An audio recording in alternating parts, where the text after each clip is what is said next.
हाँ जी, सभी का स्मृति के ऑनलाइन प्लेटफॉर्म पर हार्दिक स्वागत और अभिनंदन। अपन ने साइकोलॉजी की एक छोटी छोटी वीडियो की श्रृंखला चला रखी है। उसी में आज 10 मिनट में एक नया चैप्टर करेंगे और आज का चैप्टर अपना रहेगा व्यक्तित्व का। किसका रहेगा? व्यक्तित्व का। बस क्वेश्चन तो इन्हीं से आने हैं, इससे बाहर क्वेश्चन तो नहीं जाने, इसलिए आपको ये वीडियो बिल्कुल देख के जाने, मिस नहीं करना है एक भी पॉइंट। इतना तो याद होना चाहिए। पहला, व्यक्तित्व शब्द किस भाषा से है? लेटिन भाषा का एक शब्द है पर्सोना। बार बार पूछा गया पर्सोना शब्द किसका है? पर्सोना शब्द है लेटिन भाषा का शब्द। जिसका अर्थ क्या है ये भी बहुत बार पूछा हुआ है, मुखौटा है। पर्सोना का शाब्दिक अर्थ क्या है? मुखौटा या नकाब है बच्चों। क्या है? मुखौटा या। लेटिन भाषा के किस शब्द से बना है पर्सोना? पर्सोना किस भाषा का शब्द है? तो आपको बताना है लेटिन भाषा का। व्यक्तित्व वंशानुक्रम तथा वातावरण का गुणनफल है। ध्यान रखना इस लाइन को कि जो व्यक्तित्व है ना वो वंशानुकरण और वातावरण का गुणनफल है। ये बात किसने कही थी? ये कही थी वुडवर्थ ने। यदि याद रख सकते हो तो रख लेना, नहीं इतना तो याद रखना है कि व्यक्तित्व वंशानुक्रम तथा वातावरण का क्या होता है बच्चों? गुणनफल होता है। इतनी बात याद रखनी। व्यक्तित्व के प्रकार, व्यक्तित्व को अलग अलग वैज्ञानिकों ने व्यक्तित्व को अलग अलग प्रकार से विभाजित किया है। आपको अच्छे से याद होना चाहिए। हिपोक्रेटस के अनुसार हिपोक्रेटस ने कितने प्रकार बताए व्यक्तित्व के? 4 प्रकार बताए। पहला बताया इन्होंने कप। कप का मतलब जो आदमी मंद और निष्क्रिय व्यक्ति रहता है उसको कप में बांटा है। यानी पहला व्यक्तित्व है व्यक्ति का कप। कप का मतलब जो व्यक्ति मंद रहते हैं, निष्क्रिय व्यक्ति रहते हैं। दूसरा है पीला। पीला का मतलब क्रोधित। क्रोधित स्वभाव वाला जो व्यक्ति होता है उसको कहा गया है पीला पीत। तीसरा है काला पीत, जो उदासीन होता है, निराशावादी होता है। काला रंग किसका प्रतीक होता है बच्चों? काला होता है निराशा का। तो काला पीत, उदासीन या निराशा। और रक्त, जिसका रक्त का प्रवाह अच्छा रहता है, वो प्रसन्नचित रहता है यानी आशावादी रहता है। तो रक्त, काला पीत, पीला पीत और कफ, ये 4 प्रकार बताए हिपोक्रेटस ने। पहला क्वेश्चन बनेगा हिपोक्रेटस के अनुसार कितने प्रकार है व्यक्तित्व? 4। कौन कौन से? कप, काला पीत, पीला पीत और रक्त। क्रेचमर के अनुसार भी, क्रेचमर ने भी कितने प्रकार बताए? 4 प्रकार बताए हैं। सुडोल काय, जिसे में एथलेटिक आते हैं, खिलाड़ी काय भी कहते हैं। दूसरा बताया लंबा काय, जिसे कृष काय भी कहा जाता है। कौन सा काय? कृष काय, जिसमें दुबला काय या शक्तिहीन काय कहा गया है। सुडोल काय, लंबा काय। उसके बाद में गोला काय, जिसको स्थूल काय कहा गया है, और एक विशाल काय मिश्रित। क्वेश्चन पूछा जाएगा क्रेचमर के अनुसार व्यक्तित्व कितने प्रकार का है? तो आपका आंसर होगा 4 प्रकार। निम्न में से कौन सा है या नहीं है, तो इसके लिए आपको यह पता होना चाहिए। फिर है सेल्डन के अनुसार व्यक्तित्व 3 प्रकार का होता है। लंबाकृति, जिसको एक्टोमार्फी कहा जाता है। आयताकृति, जिसे मेसोमार्फी कहा जाता है। एक तो लंबाकृति, जिसे एकांतवासी जो व्यक्ति होते हैं ना उनको कहा गया है सेल्डन ने लंबाकृति एक्टोमार्फी। आयताकृति या मेसोमार्फी सुडोल काय ने। और गोलाकृति या एंडोमार्फी, जो नाटे होते हैं और मोटे होते हैं उनको कहा गया है। आपको ये पता नहीं, ये पता होना चाहिए लंबाकृति जिसे एक्टोमार्फी कहा गया, आयताकृति जिसे मेसोमार्फी कहा गया, गोलाकृति जिसे एंडोमार्फी कहा गया। सबसे पहले व्यक्तित्व का वर्गीकरण किसी ने किया तो वो थे हिप्पोक्रेटस ने। ये मतलब मैं टू द पॉइंट बात की, मैंने इतना आपको याद है तो क्वेश्चन बाहर नहीं जाएगा। युंग या जुंग के ने मनोवैज्ञानिक 2 प्रकार के बताएं। यहां से एक क्वेश्चन पूछा जाएगा आपको कि अंतर्मुखी व्यक्ति होता है और एक होता है बहिर्मुखी, और इन दोनों का एक कर दे तो मिश्रित और हो जाता है। दोनों गुण वाला का बोला जाता है उभयमुखी। क्या कहा जाता है? उभयमुखी, यानी दोनों का मिश्रण है तो वो है उभयमुखी। तो सबसे पहले अंतर्मुखी, जो खुद के अंदर केंद्रित रहता है, खुद की बात ही सोचता है, उसको कहा गया है ये क्या करता है? आत्म केंद्रित रहता है। बहिर्मुखी, जो पूरे लोक में रहता है, यानी हंसी मजाक करने वाला जो व्यक्ति होता है वो होता है बहिर्मुखी।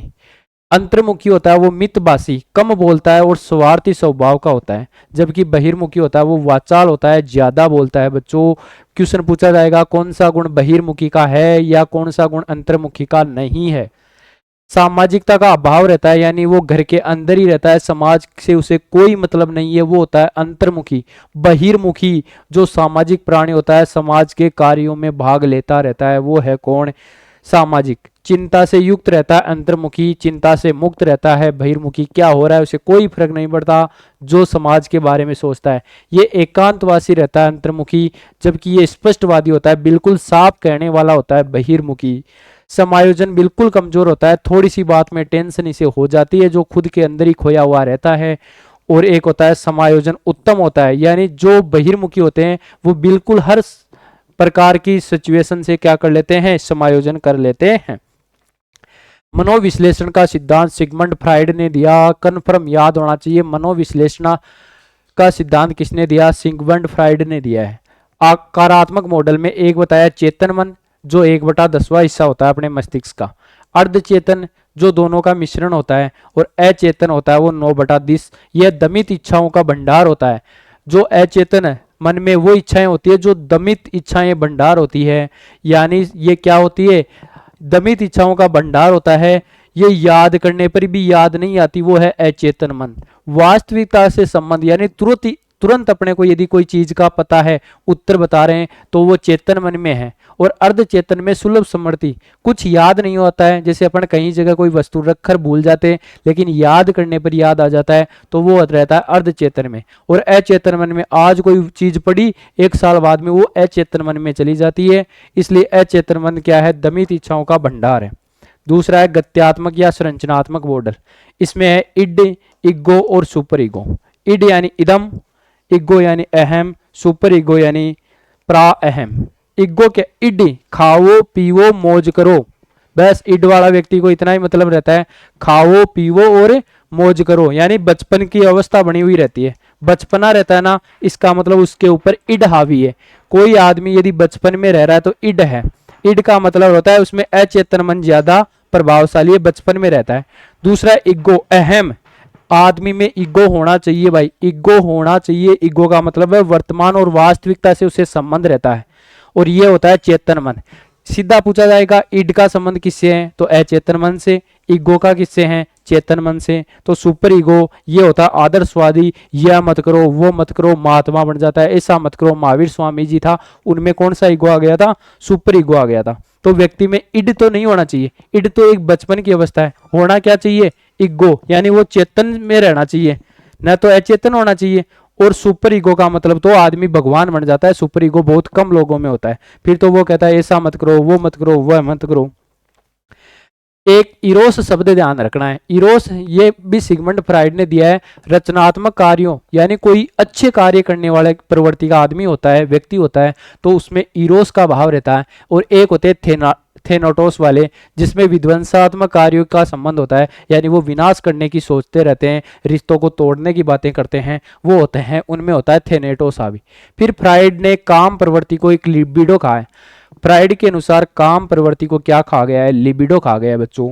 फिर फ्राइड का मनोविश्लेषण, मनोलैंगिक विकास में 5 अवस्थाएं बताइए। आपको ये पता होनी चाहिए कौन कौन सी अवस्थाएं, क्वेश्चन पूछेगा निम्न में से कौन सी सिगमंड फ्राइड की अवस्था नहीं है। पहली है मुखावस्था, जिसको कहा जाता है ओरल स्टेज।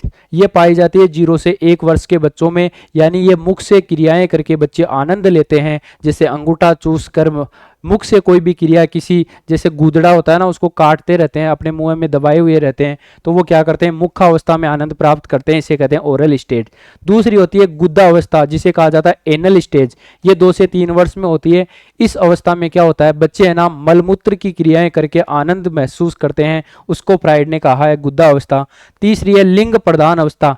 इस अवस्थाओं में बच्चों को लिंग की ज्यादा दिक्कत रहती है, वो सोचते हैं, लिंग के बारे में सोचते रहते हैं।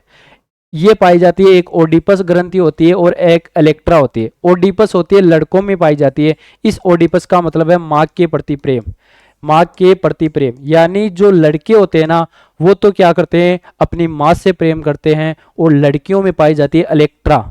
लड़कियों में कौन सी ग्रंथि पाई जाती है, इलेक्ट्रा। लड़कियां करती है अपने पिता से प्रेम। तो ये किसके कारण है, ये है लिंग प्रधान अवस्था, फेलिक स्टेज के कारण है भाई, ध्यान रखना। ओडिपस और इलेक्ट्रा क्या है, ओडिपस लड़कों में पाई जाने वाली एक ग्रंथि है जिसका संबंध माँ के प्रति प्रेम से होता है, और इलेक्ट्रा लड़कियों में पाई जाती है जो पिता के प्रति प्रेम को, यानी विपरीत लिंग को पसंद करते हैं। अगला है अव्यक्त अवस्था, जिसे कहा जाता है लेटेंसी स्टेज। ये 6 से 12 अवस्था में पाई जाती है। अव्यक्त करता है, कोई भी व्यवहार को क्या नहीं कर पाता, व्यक्ति व्यक्त नहीं कर पाता।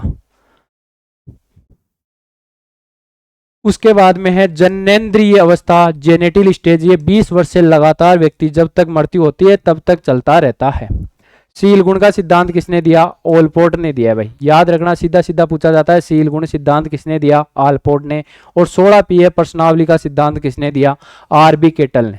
16 पीए प्रश्नावली किसने दी? आरबी केटल ने। और व्यक्तित्व मापन की विभिन्न सारी विधियां हैं, इनको मैंने वर्गीकरण कर दिया है। सीधा यहां से एक क्वेश्चन रीट के प्रत्येक पेपर में आपको देखने को मिलेगा बच्चों, याद होना चाहिए। एक क्वेश्चन यहां से आएगा।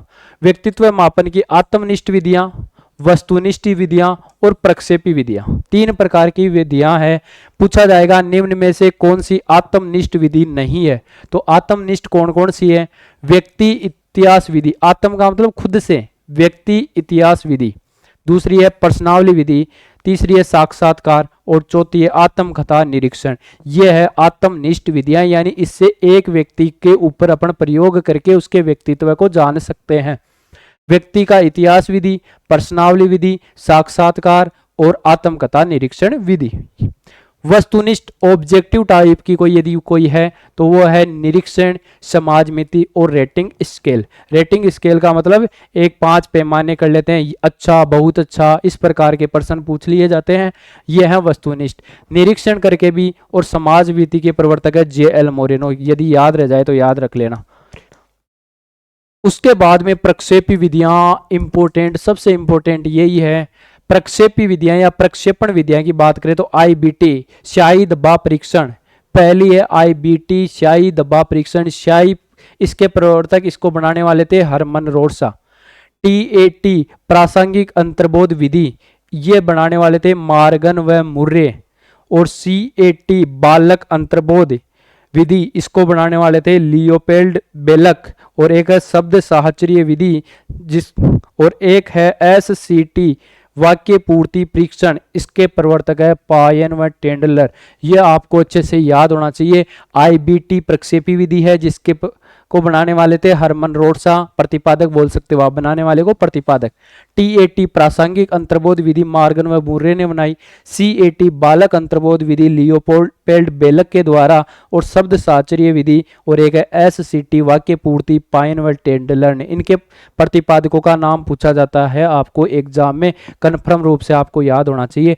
यदि व्यक्तित्व में इतनी बातें आपको याद है तो व्यक्तित्व का कोई क्वेश्चन गलत नहीं होगा। यदि वीडियो आपको अच्छा लगा है तो वीडियो को ज़्यादा से ज़्यादा लाइक करना है, चैनल को सब्सक्राइब कर लेना है, अच्छा सा कमेंट करना है और वीडियो को ज़्यादा से ज़्यादा शेयर करना है। थैंक यू, धन्यवाद। मिलते हैं किसी एक ऐसे ही नए वीडियो में, तब तक के लिए all the best and all thank you.